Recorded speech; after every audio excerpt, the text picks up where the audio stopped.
At that time, even getting to college was very hard. You had to prove, you had to have character references. You had to, I mean, they would put a stop. They would put all kinds of barriers. They didn't want you. That's the way life was at that time. I'm Laura Santos Ferry. My mother was Lita de los Santos. We were a family of 6, and I am smack in the middle of my family. I had an older brother and older sister and 3 younger brothers.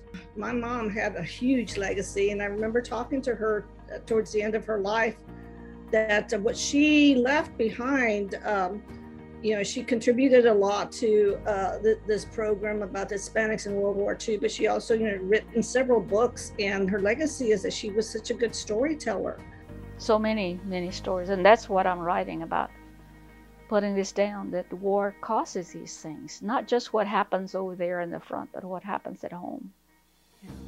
She had so many stories, and I remember when I was in high school, she would tell me these stories, and I'd say, Mom, write them down. There's too many. My mom was a family of 16 kids and 8 brothers that went off to World War II at the same time. I couldn't keep up with them. I didn't know who was who. And I said, you need to write them down because there's no way I was going to remember all this. My name is Raquel Garza, and I interviewed Lita de los Santos in 2008. I was the project manager. At the time, it was the U.S. World War II Latino and Latina World War II Oral History Project.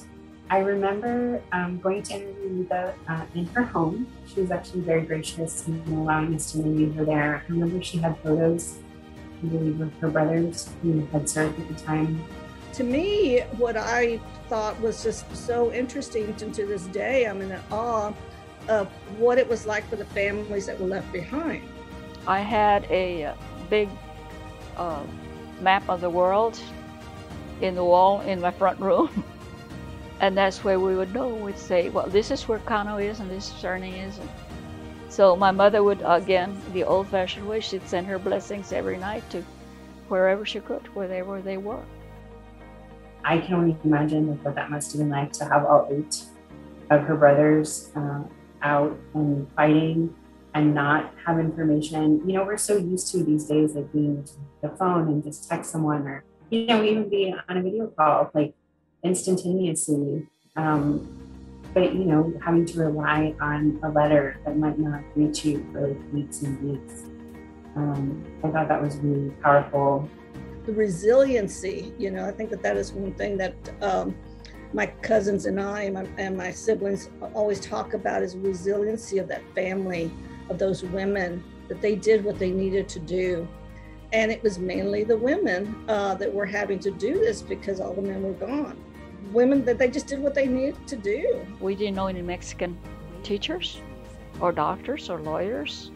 I mean, it was understood that we couldn't go beyond that. You went to high school and that was the end of that. That's as far as you could go. There was no incentive, no help whatsoever to go any further. I eventually later went back to school, got my GED and went to junior college and college. I even went to UT here for a couple of years. But how old were you when you did all of that? Oh, I was growing up and married. Okay. I am glad that we were able to interview her, because no matter what happened, you know, one of the best aspects of the project, these are some really strong and like incredibly capable people that lived during a very difficult time. My kids are all high school graduate and college graduate. They have their career people. They are, and I'm very proud. That was the one thing I wanted for them, is to get a good education, and thank God they all have. But that is a second generation. See, and now the third generation is even going further.